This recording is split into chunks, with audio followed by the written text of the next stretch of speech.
Welcome to the Politics Show for Yorkshire and Lincolnshire. Coming up today, with a little help from my friends, the ex-Beatle and the Yorkshire politician urge consumers to boycott meat, but at what cost to farmers?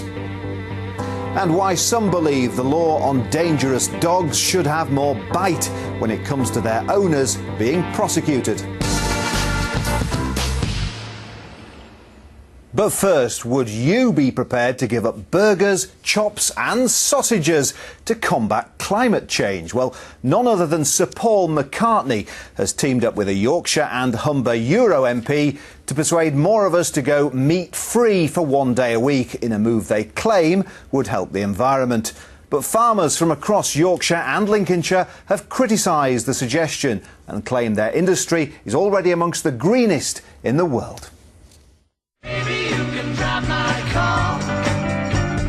Yes, I'm gonna be a star.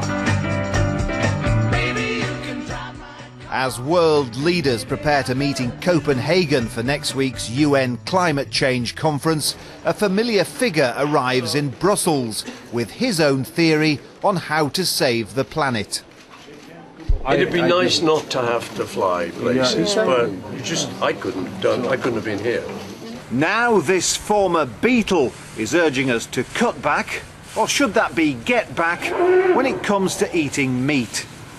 So I'm suggesting that one day meat-free could cut individuals' emissions by equivalent of a 1,000-mile car trip. The musician's late wife Linda still lends her name to a range of vegetarian products. And Sir Paul came to the European Parliament as a guest of the Yorkshire and Humber MEP, Edward McMillan-Scott, himself a recent convert to the meat-free lifestyle. As many of you know, I stopped eating meat last Christmas, and I don't intend to resume because of the fantastic health benefits it's given me. Can't expect every theory to be totally perfect. There's good and bad within it all. But I think overall, what we're saying is vital. Vegetarian campaigners point to a UN report claiming that meat production emits more greenhouse gases than all the world's transport. It's also suggested that meat accounts for 16 times more energy and resources than its vegetable equivalent, and it's claimed that livestock uses 70% of all agricultural land and causes deforestation on a large scale. However, East Yorkshire farmer Paul Temple disputes many of those findings. Well, it's a bit of a publicity stunt, and it distracts from, what we should be doing is actually looking at what we can do practically as an industry to offset the emissions. But there is evidence, isn't there, that livestock farming does have an adverse effect on the environment? Absolutely, if it's done badly. And I think the key thing is we do our job in this country superbly well. We have some of the best livestock farmers in the world. We have some of the best conditions for growing and producing meat there are in the world. So we can do it more efficiently than anybody else, which makes our meat some of the best meat to be eating. And we asked supermarket shoppers whether they'd be prepared to give up meat one day a week. I'm vegetarian probably 6 days a week. I still feel all right, and obviously my carbon emissions are a lot lower due to not as much wasted land on farming. I respect people who are vegetarians. I don't want it imposed on myself. Of course, nowadays there are very few places where non-meat eaters wouldn't be catered for. In fact, they're positively encouraged at this unusual campsite on the outskirts of York. We're luxury camping, or glamping. Glamping is the catchphrase which people use. How important is it in this day and age to cater for vegetarians? I think if you're offering food as part of your business, it's absolutely essential. I mean, here we offer breakfast baskets, supper baskets. Sometimes we do sort of rustic feasts over the fire and in the clay ovens. And we always offer a vegetarian option. So what are the benefits, as you see it, of giving up meat one day a week? I think they're twofold. I mean, if I understand it rightly, if one of the rationales is to reduce greenhouse gases from the methane from cattle, then I think, I mean, I don't particularly understand the science, but if there's a possibility of that, I think that's certainly worth doing. I mean, we supposedly live in an era where our standard of living has never been higher. We've never been, in many ways, more unhealthy because of the lifestyle choices that we make. This is something that's going to affect the whole of the planet. So we have to think of it in that way.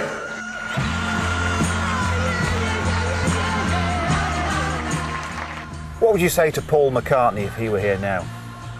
Well, I would ask him to look around this farm and see what we're actually doing from a practical sense. These animals are part of environmental schemes that are managing grass that actually locks up carbon.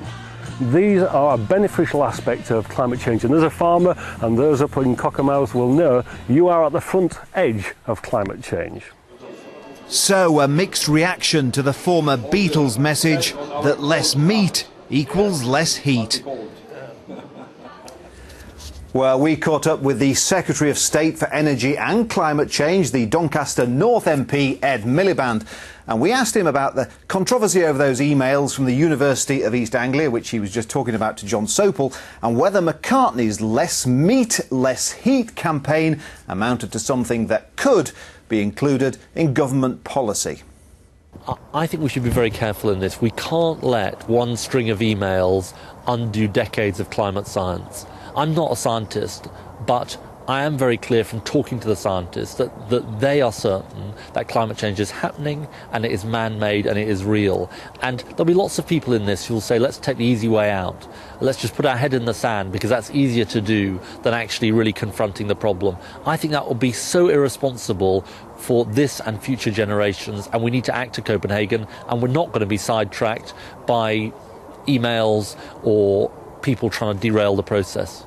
All sorts of ideas come forward from all sorts of quarters on this particular issue. One came from Edward McMillan-Scott, the Yorkshire member of the European Parliament, and he got the help of Sir Paul McCartney to call for a meat-free day every week, right the way across Europe, saying that this is one way to be able to cut carbon emissions.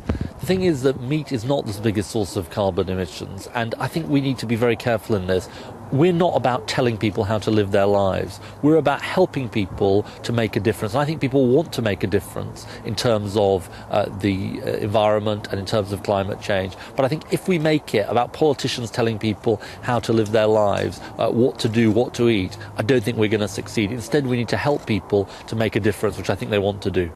I think Paul McCartney is a great campaigner on the issues of climate change and the things he cares about, and it's absolutely for him to campaign. I think government has a different job, which is not to tell people how they lead their lives, but is to inform people about the facts behind the science of climate change, behind what needs to be done. People can go to our Act on CO2 website to find out more about what they can do to make a difference to the planet.